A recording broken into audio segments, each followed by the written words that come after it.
100 કરોડ હિન્દુઓની મહત્વાકાંક્ષા, ઈચ્છા, પ્રાર્થના જે કયો એ આપની નજર સમક્ષ પૂરી થઈ. ભવ્ય રામ મંદિરનું ઉદઘાટન થયું, રામલલ્લા અયોધ્યા આવ્યા અને એમની પ્રાણ પ્રતિષ્ઠાનો મહોત્સવ થયો અને તમે ત્યાં હતા, તો એ આખો અનુભવ કેવો રહ્યો? અદ્ભુત. એને માટે કોઈ શબ્દો વર્ણન થઈ શકે એમ નથી.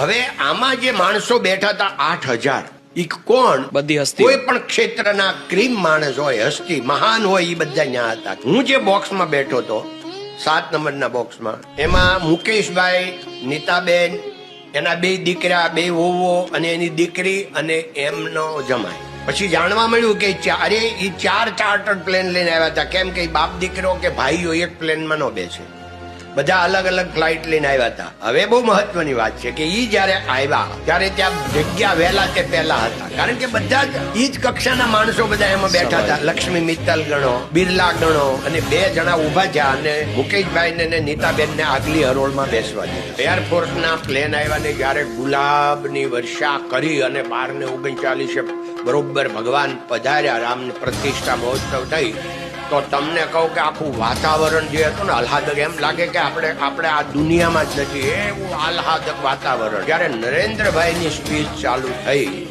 અને પહેલો શબ્દ એવો બોલ્યા કે હમારે રામ આ ગયે, તમને કહું 8000 માંથી 4000 માણસો રોતા હતા. સાક્ષાત ઋષિના દર્શન.